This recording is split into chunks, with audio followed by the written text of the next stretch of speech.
मित्रों, प्रतापगढ़ की एक दर्दनाक घटना है जो कमल कमल कुमार अपने गांव की ही बारात में अपने मित्र की शादी में जाते हैं। जौनपुर जाती है बारात, जौनपुर के महाराजगंज थाना क्षेत्र बरहपुर, और वहां उनकी दर्दनाक तरीके से हत्या हो जाती है। और हमारे साथ उन्हीं के गांव में हैं और उन्हीं के चचेरे भाई हैं।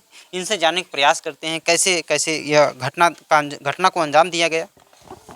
क्या लगते हैं उनके, कमल के आप? मैं कमल का चचेरा भाई हूँ, उनसे बड़ा हूँ। वो मेरे से बहुत छोटा था, मेरा चचेरा भाई था। कैसे कैसे उनके साथ घटना हो जाती है बारात में? क्या कुछ विवाद है? बारात में जो है पंखे को लेके विवाद हुआ था गांव के भोजेमऊ गांव के कुछ लड़कों के साथ। वो जाके बीच बचाव कर दिया था। बीच बचाव बोले तो समझौता हो गया था।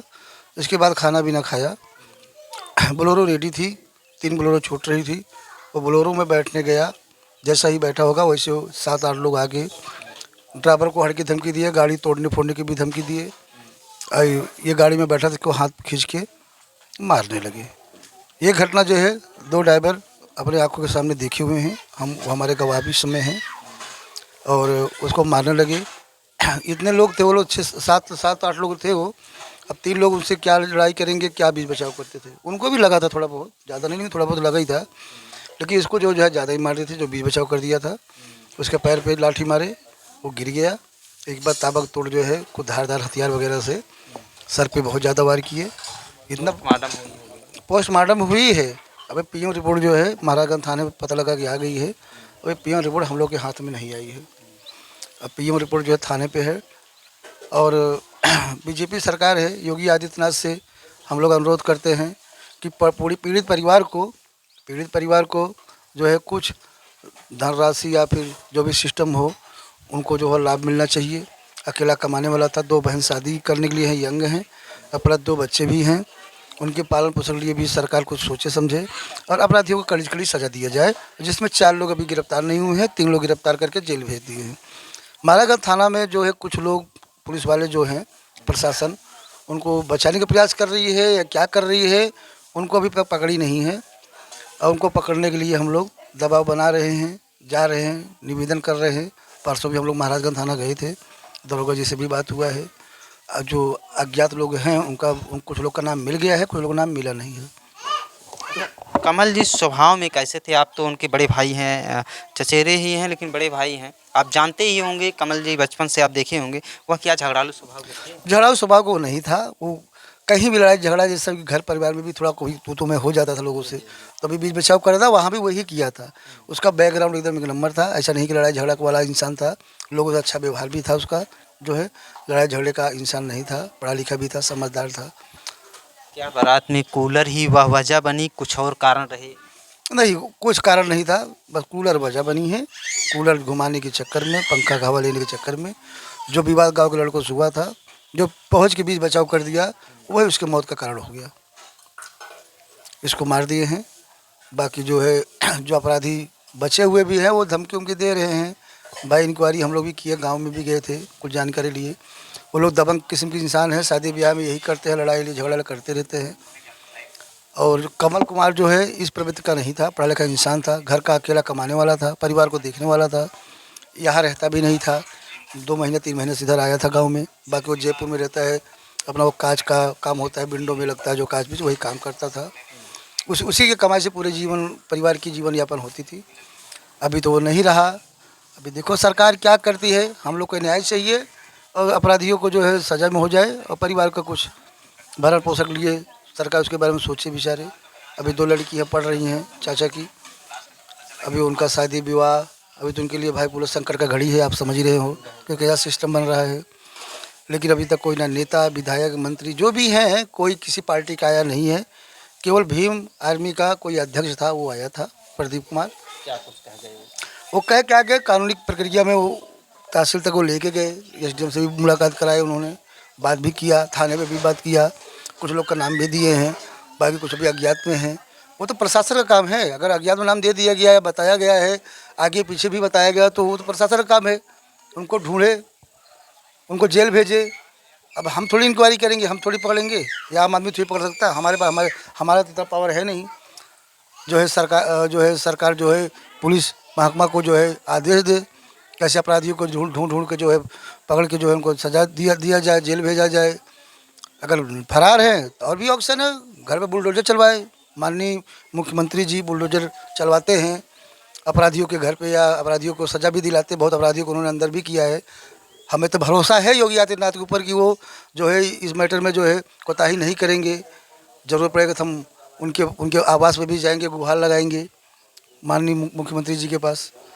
बाकी अभी हम इसमें क्या बोल सकते हैं, क्या कर सकते हैं। जो अनहोनी था वो तो हो गया भैया, वापस तो हो नहीं सकता है, या मृतक वापस तो आ नहीं सकता है।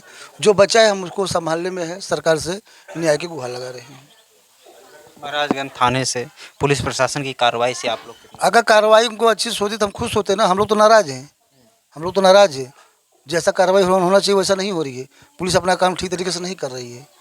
ऐसा आप कैसे कह सकते हैं, क्योंकि चार्जशीट दाखिल होने में 90 दिन का समय रहता है और पुलिस प्रशासन हर चीज़ को जांच पड़ताल करने के भी बाद एक्शन लेती है। हाँ तो एक्शन लेना, करे ना, हम कहाँ मना करें, करे तो हम लोग भी खुश रहेंगे। प्रशासन से भी हम लोग भी संतुष्ट हो जाएंगे। 3 लोगों की गिरफ्तारियां हो गई हैं सुनने में आ रहा है। तीन लोग लड़के को हम जान से नहीं मार सकते थे भाई, और लोग भी मिलके, मैं बता 7 से 8 लोग थे, सब मिल के मारे हैं। 3 लोग उसका कुछ नहीं कर सकते थे जहाँ तक मेरी जानकारी है। बाकी वो सब लोग मिल के मारे हैं। नहीं उनके गांव में कोई भी हो तो हम ही बैठे, उनके भाई हैं, आके 2 लोग निपट ले हमसे। अच्छा ये बताइए कि आज कमल जी इस दुनिया में नहीं है, उनकी बीवी है, उनके 2 बच्चे हैं, अब उनका सहारा कौन बनेगा? अब सहारा कौन बनेगा? अभी बताया ना, दादा दादी बूढ़े हैं, 2 बहन शादी करने लिए हैं, और वो विधवा औरत है। अभी कहाँ कहाँ से गुजारा होगा? अभी सोचिए कहाँ से गुजारा होगा। सरकार चाहेगी तो कुछ ही तो हो जाएगा। बाकी हम लोग से जो बन पड़ेगा भाई हम लोग भी करेंगे। क्योंकि बहुत कम ही उम्र है कमल की बीवी की। हमने अगली बाइट में मित्रों दिखाया कि एक विधवा की ज़िंदगी क्या होती है, एक बीवी ही जाने, एक औरत ही जाने। अभी 25-26 साल उम्र है, इतनी उम्र में कोई विधवा हो जाए, सोचो कि उससे उससे ज़्यादा दुखद बात और क्या हो सकती है। उसके बाद दुखद बात क्या हो सकती है? अब वो 25-26 साल की जो औरत है विधवा, वो बच्चों को कैसे पालेगी? नहीं, ये बारे में तो सरकार को भी समझना चाहिए ना, कि सरकार समझे ये बारे में। हम लोग गुहार लगा रहे हैं, न्याय गुहार लगा रहे हैं। हम लोग कानून हाथ में भी नहीं लिए हैं भाई, मजबूर करेगी सरकार भी, देखा जाएगा। कानून हाथ में लेना वो भी करेंगे, लेकिन हम लोग चुप नहीं बैठेंगे। उनको सज़ा मिलनी चाहिए, पर पीड़ित परिवार को कुछ धनराशि की मुहैया होनी चाहिए सरकार से। बेटी बचाओ बेटी पढ़ाओ ऐसा नारा भी लगता है बीजेपी में। अभी 2 बेटियां हैं, उनकी शादियां कैसे होगी, कहाँ से होगी? हम लोग भूमिहीन भी है, भूमि नहीं हम लोग के पास है। कोई जो घर मकान है, झोपड़ा वोपड़ा डाल के हम लोग जी खा रहे हैं, कमा खा रहे हैं। बस ऐसे जीवन यापन हो रहा था। आगे तो और कष्टदायक हो गया जीवन उनका, उनके बच्चों का पढ़ाई लिखाई हर चीज़ सब। एक बाप अपने बच्चों का, अपने बीवी का हर ज़रूरत को पूरा करने के लिए कहाँ से दिल्ली, मुंबई, कलकत्ता कहाँ भाई जाता दिल्ली है। प्रदेश इंसान क्यों जाता है? बीवी बच्चों के लिए परिवार छोड़ के जाता है। अब तो वो भी नहीं रह गया ना, कि परिवार का जीवन यापन लिए देश परदेश कौन जाएगा? चाचा जाएंगे? जब जब उनका नौजवान लड़का अगर चला जाता, मैं चाचा चाची क्या गारंटी ले सकता हूँ कि वो आज है कल नहीं है? हाँ, वो औरत का बुरा हाल है, रो रो के बीमार गिर गई है। हमारे बड़े पिताजी भी सदमे में एक्सपायर हो गए हैं। बड़े पिताजी भी सदमे में एक्सपायर कर गए। उनको देख के हार्ट अटैक आया, वो मर गए। देख सकते हैं मित्रों, ये कितना हृदय विदारक घटना है कि जो एक अपने भतीजे की शव को देखने के बाद, या एक भतीजे के अपने शरीर, जो पार्थिव शरीर आता है, उन्हें देखने के बाद उनके बड़े पापा भी, परिवार वालों का बड़ा आरोप है कि उनके बड़े पापा देखते हैं वो भी हार्ट अटैक की वजह से जगह पे ही एक्सपायर कर जाते हैं। ये भी बात हाँ यही है, यही सही बात है। वो उस लड़के का बॉडी देखे हैं, जिस बुरा तरह से उसको ऊपर हमला हुआ था, वो नहीं बर्दाश्त कर पाए कि उनको हार्ट अटैक आ गया। हॉस्पिटल लेके गए, एडमिट होते ही वो भी दम तोड़ दिया। अभी सरकार से आप लोग क्या कुछ मांगे हैं, आप लोगों को क्या कुछ कहना चाहते हैं माननीय मुख्यमंत्री जी से?